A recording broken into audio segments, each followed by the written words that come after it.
Okay, so we are here to introduce our book, Global Governance of Education, the Historical and Contemporary Entanglements of UNESCO, the OECD, and the World Bank. And I'm Maren Elford. I work at King's College London. And my co-author is Christian Edison from Aalborg University. So maybe we should start with the rationale for the book. Christian, you had the idea for it. Can you maybe explain why you thought it was a good idea to write this book? I thought it was a really good idea because there aren't many analyses of how these big international organizations intersect and operate across in the global governing arena in education.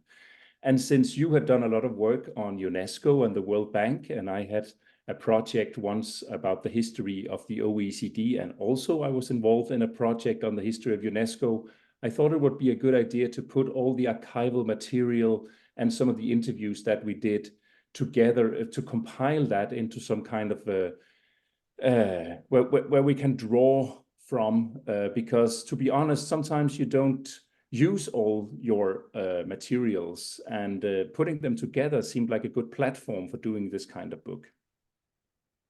Yeah, absolutely.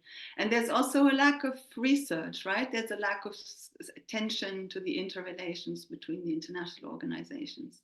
Absolutely, absolutely. Yeah. Okay, should I? So I'll go through the chapters briefly, and then you'll present the findings. Yeah, shall we do that? Yeah, that's fine. So the book has 8 chapters. The first chapter introduces a global governance of education from a theoretical perspective. The second chapter provides an overview of the educational activities and the epistemic and ontological underpinnings of UNESCO, the OECD, and the World Bank from a global governance perspective. And we have conceptualized these 3 organizations as the idealist, which is UNESCO, the master of persuasion is the OECD, and the master of coercion for the World Bank. So UNESCO is an idealist because it has this norm-setting mandate for human rights frameworks, and UNESCO also coordinates global development agendas such as SDG 4 and previously Education for All.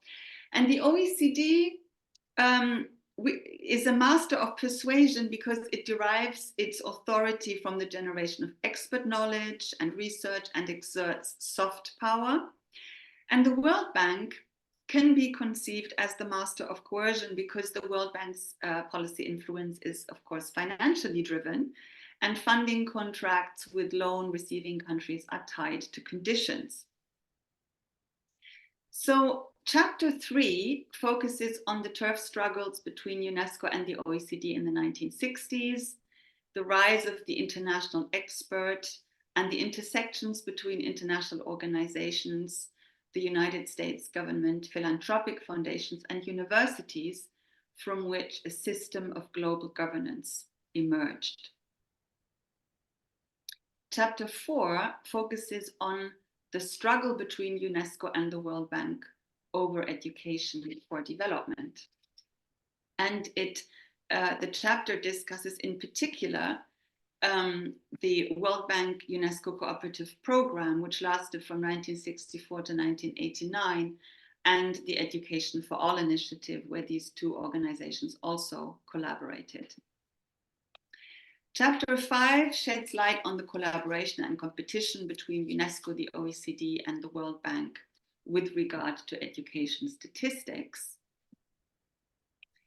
And chapter 6 offers a critical analysis of UNESCO's and the OECD's engagement with lifelong learning policies, and demonstrates how the lifelong learning movement was crowded out by the pursuit of education indicators and the measurement of skills.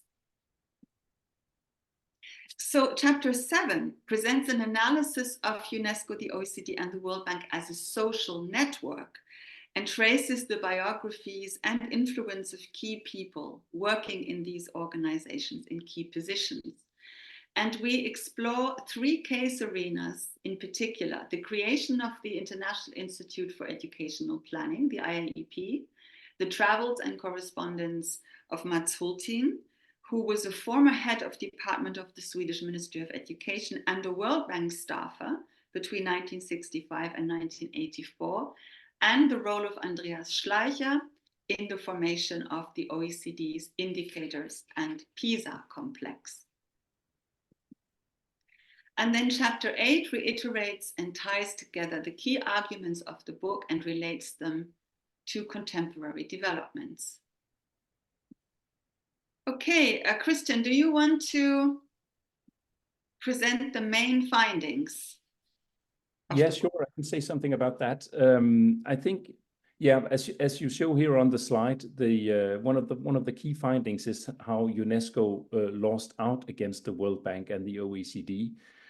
UNESCO was initially challenged by the OECD already in the 1960s, and the OECD was able to position itself as a key organization for productivity and economic growth in the industrialized countries, while UNESCO was sort of left with the field of development.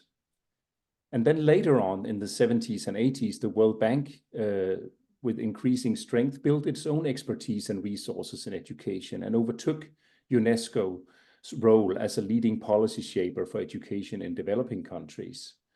While for reasons of legitimacy, UNESCO continues to be a major actor in the global governance of education. For instance, it's formally in charge of coordinating the Sustainable Development Goal number 4 agenda.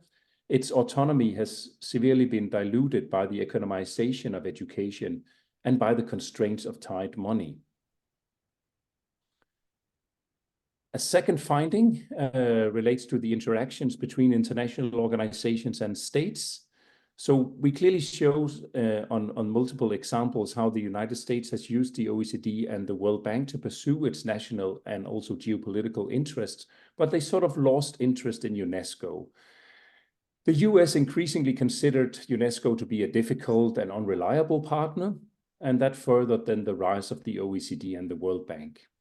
But we also write something about middle power states, such as Sweden, which has played also an important role in the OECD and the formation of its programs. A contemporary example of how the international organizations are entangled in national and geopolitical interests is the strategic participation of Shanghai in the PISA study and in the rising influence of China in UNESCO, filling the void left by the withdrawal of the United States from the organization, which has now just recently, and interestingly, I might add, rejoined, citing Chinese influence as the motivation for rejoining. China uses UNESCO to legitimize projects of interest such as artificial intelligence and STEM education. And a third finding relates to the role of global agendas. A key instrument in the global governance of education are precisely global trends, global agendas, global targets.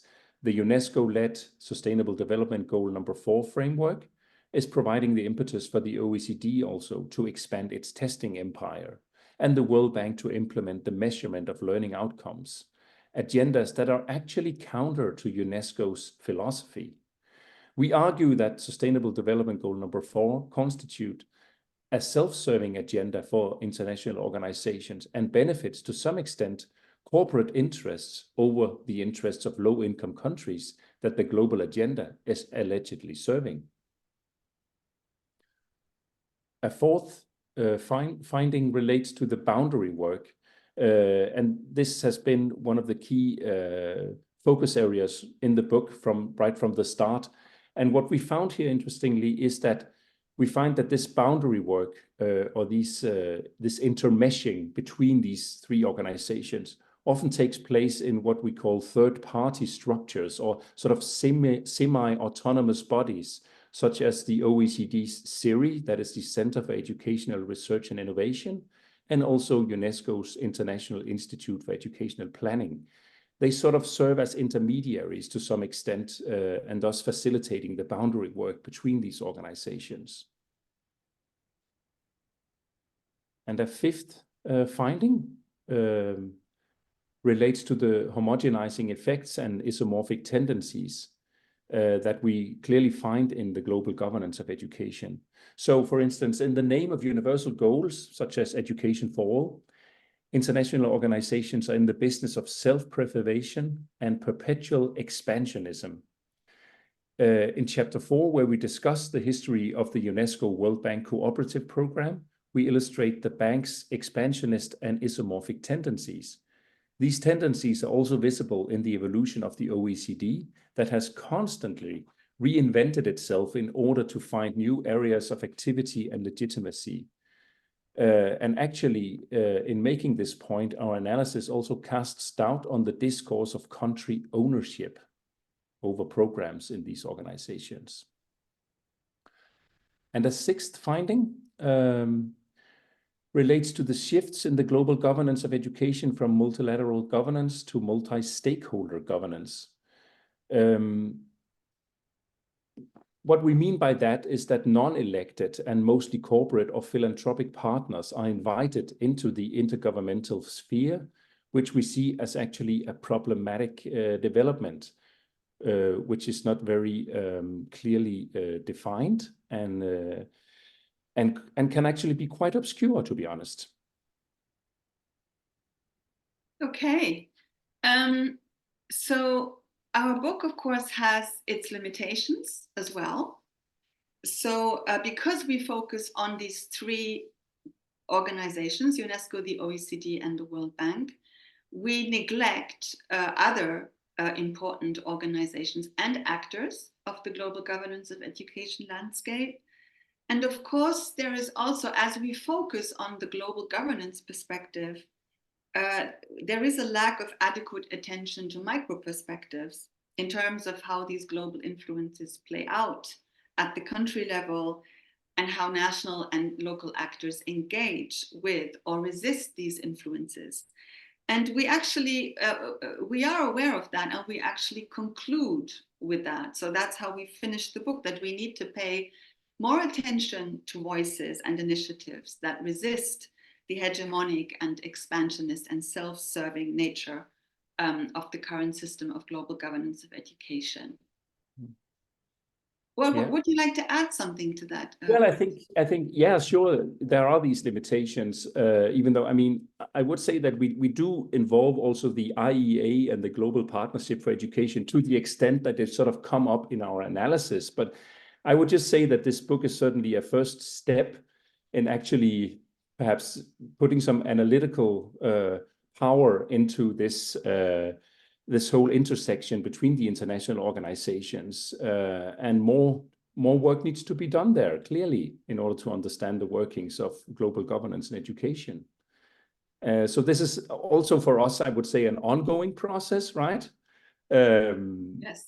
So if anyone has any reflections or comments or ideas based on what they've heard here today, or perhaps even you read the book, we'll be more than happy to receive some questions and comments from the audience. Absolutely.